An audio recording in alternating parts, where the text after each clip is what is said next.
Eu sou Valesca Pérez Pinto, nasci no Rio Grande do Sul e me formei aqui em 1975 na Faculdade de Arquitetura e Urbanismo Brás Cubas. Por que falar sobre esse tema agora, 50 anos depois do que ele aconteceu, se a maior parte do povo brasileiro nasceu depois? Então, talvez não seja um tema de prioridade, todo mundo está vivendo um outro Brasil. Então eu fui buscar dentro de mim aquilo que seria, na verdade, algumas causas. É um compromisso com o futuro. É porque nós temos que dizer que o que aconteceu em 64 ainda gera consequências. Consequências em vários planos.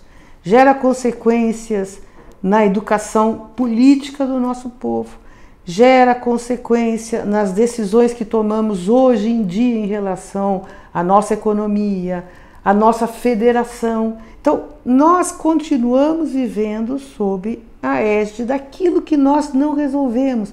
Então, ao falar de 64, nós estamos falando de 50 anos, metade do qual vividos à sombra de um regime autoritário e metade tentando consertar as sombras do regime autoritário, mas ele ainda está presente, porque inclusive muitos dos filhos, né, e netos daqueles que estavam no governo e na oposição são protagonistas do processo político atual.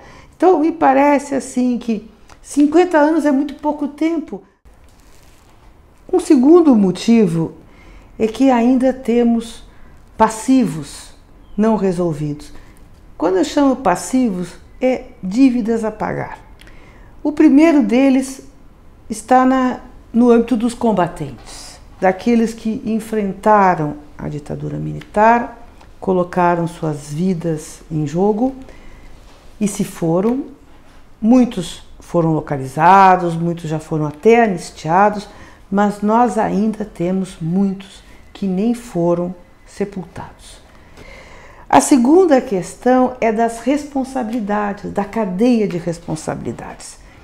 É muito fácil atribuir todos os problemas a quem estava na ponta, na linha final da ditadura, que é o torturador.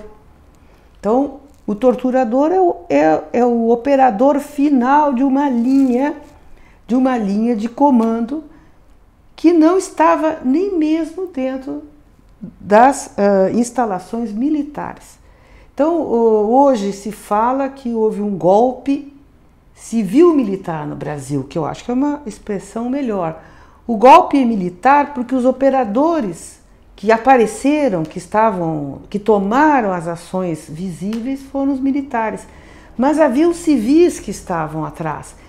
Essa linha de comando que envolveu uma parte importante da elite brasileira, da economia brasileira, dos nossos principais, os mais proeminentes brasileiros nas suas relações com o mundo e das relações do Brasil com, na época, a grande potência Estados Unidos, isso tudo precisa ser identificado. Então, esse cordão de responsabilidades é importante para puni-los, para prendê-los.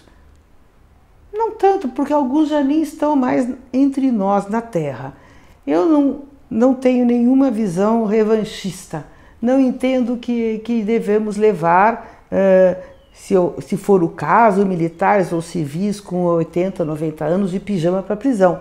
Não é isto. Então eu nasci num lar, num estado politizado, num estado onde a política fazia parte da nossa vida, onde... E é claro que o que viria a acontecer em 64 afetou de grande parte o Brasil. 64 não começou em 64. 64 começou antes, né?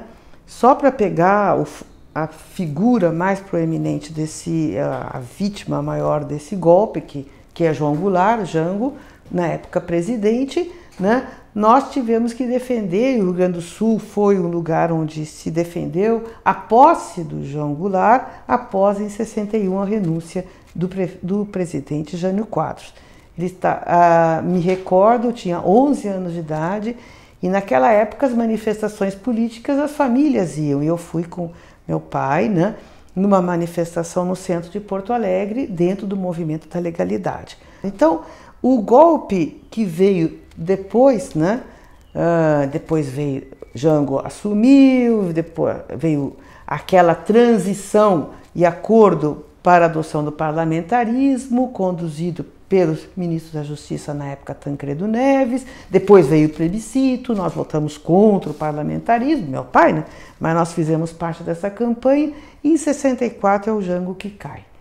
Então aí é meu nascedouro político, né? E aí depois eu fui procurar por que a minha vida foi sendo radicalizada. A decretação do AI-5 mudou as regras do jogo. Foi um golpe dentro do golpe. E aí, então, numa questão de pouco tempo, né, todas as esperanças, né, de um retorno à democracia se perderam, né, porque o Brasil foram retirados do processo eleitoral, os governadores e prefeitos de capitais passaram a ser nomeados, foi criado um partido do governo e um partido onde se juntaram à oposição, mas uma oposição domesticada, né? Então o AI-5 gerou uma agudização, e aí sim toda a minha geração, que foi até 68 fazendo as marchas, a marcha dos 100 mil, né? Se viu numa encruzilhada, porque percebeu que o governo não estava brincando, que não haveria democratização. Então eu acho que o Brasil entre 64 e 68 viveu numa expectativa de volta à normalidade, né? Mas a normalidade não voltou. Eu precisei sair do Rio Grande do Sul para encontrar companheiros no Rio, porque o Rio Grande do Sul foi um lugar onde a caça às bruxas eliminou toda a possibilidade de fazer uma organização política em Porto Alegre. Ela ia se reunir aonde? Seria conhecida de todo mundo, porque era uma cidade pequena. Então, o Rio de Janeiro, São Paulo, as grandes cidades, que permitiu ainda uma organização clandestina. Eu fui para o Rio porque ali eu encontrei um ambiente maravilhoso. Porque o Rio ainda sobrevivia focos de rebelião, e acabei fazendo outro curso. Eu fui para a Escola Superior de Desenho Industrial, né? A escola que é, até hoje, para mim, uma referência. Hoje é uma escola que não é mais independente, da UERJ, né? E ela era a expressão da Bauhaus no Brasil, né? Era uma escola, como dizia, uma escola elitista que vivia entre quatro paredes, né, discutindo coisas que eram totalmente descoladas do ambiente que a gente estava. Nós discutia marca, design, etc. Tal. Tinha gente querendo fazer fotografia, outros fazer cinema, outros desenhar automóvel, mas era um ambiente que a gente tinha. Meus professores eram simplesmente Enfios, o Ventura, Roberto Maia, né? O Klaus Heinberg Mille, que veio da Alemanha, né? Décio Pignatari. Enfim, nós estávamos lidando assim com a elite pensante, e todo mundo ali era de esquerda ou era progressista. Então, era como uma bolha. Durante um ano eu vivi naquela bolha, né? E era tranquilo viver naquela bolha, porque a gente conhecia os cineastas, etc. Dentro da linha, né, de que, como diz assim, era uma bolha da esquerda festiva. Só que essa bolha não ia sobreviver muito tempo, porque ela logo foi localizada e descoberta. Então, evidentemente que as minhas desgraças começaram porque descobriram a bolha, né? E de repente eu estava presa, né? Fui presa 2 vezes e acabei depois, em 72, tendo que voltar em liberdade condicional para Porto Alegre. Foi quando eu retornei ao curso de arquitetura. Por isso, todos os meus processos, todos meus conflitos, né? Presa pela aeronáutica, torturada pelo exército e julgada pela marinha, tudo isso foi no Rio de Janeiro. Enquanto eu voltei a Porto Alegre, felizmente eu não fui enquadrado, né, no 477 e me deixaram voltar para arquitetura. E eu voltei, né? Voltei para arquitetura, já encontrei uma outra turma, né, com quem trabalhei, até eu perceber que eu tinha que sair outra vez, né? E aí em 74, quando eu fui finalmente absolvida, né, em primeira instância, convenci meus pais que eu tinha que vir para São Paulo, né? E vim para São Paulo e fui muito bem recebida. Era uma estudante, né, que vinha terminar o curso, né? E aí fui terminar o curso na Brás Cubas, lá, que era uma escola na época dirigida pelo Corona. A professora do meu trabalho era Marlene Urgel, que é gaúcha, né? Então, deu tudo certo. Deu tudo certo. Então, aparentemente, em 75 eu me formo, em 76 estou no Congresso, quando a casa cai outra vez, né? E aí eu tenho que me sair para a clandestinidade depois do país. Então, eu nem acredito que eu consegui fazer arquitetura. Quando eu entrei na universidade, em 69, na Federal do Rio Grande do Sul, que a gente descobre por que tem certas escolas que são alvos mais atraentes para a repressão, para todo mundo, e porque algumas nunca foram nem incomodadas. A filosofia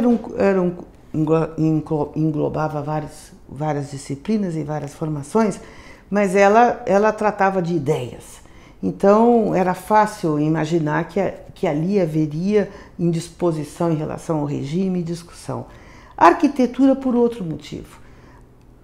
A arquitetura diferente, arquitetura e o urbanismo, que nessa época ainda não estava grudado, mas a arquitetura diferente da engenharia,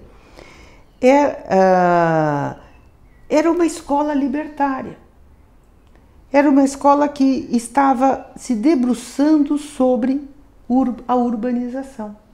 Então, a arquitetura tinha, na época, uma só entidade nacional, que era o Instituto dos Arquitetos do Brasil, dentro do qual havia, né, claramente um espaço dedicado à reflexão sobre o que estava acontecendo no Brasil. Outros ambientes eram mais difíceis, né? Eram mais controlados, né? Um pouco da militarização, por exemplo, que a engenharia sofreu. Muitas escolas de engenharia foram militarizadas no seu comando, na sua direção, né? Muito do destino, porque a engenharia tem muito a ver com a indústria, então rapidamente a turma se alinha por causa... E os arquitetos eram, como diz hoje, sonháticos, sonhadores, né? Então eram dados a imaginar a utopia. Aí sim que eu acho que vai ser os grandes desafios da década de 70 para os arquitetos, é se colocar em face daquilo que a ditadura definiu como o papel da arquitetura.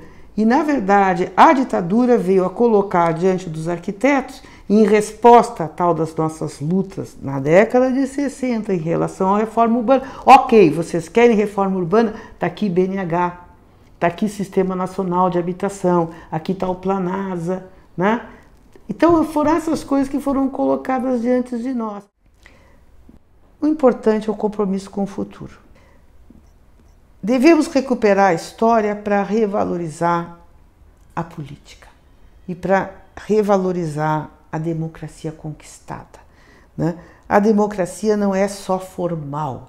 E uma democracia, quando ela vira só uma casca, né, e não resolve o problema das pessoas, ela gera uma decepção que cria um ambiente favorável a que as pessoas procurem numa solução outra que não a democracia para os seus problemas. Eu creio que as manifestações de junho do ano passado, de 2013, mostram que há uma enorme insatisfação difusa, um descontentamento e uma grande perda de valor, de confiança nos instrumentos que nós temos, né? Portanto, na democracia que construímos. Ela, para muitos, ela é uma casca vazia. Ela é uma casca com políticos que não representam ninguém, né? E ela fica sempre aquém das respostas. Então, nós estamos num momento, né, em que é crítico de recuperar o valor da democracia, o valor de todo o processo de negociação, e por isso que o passado é importante.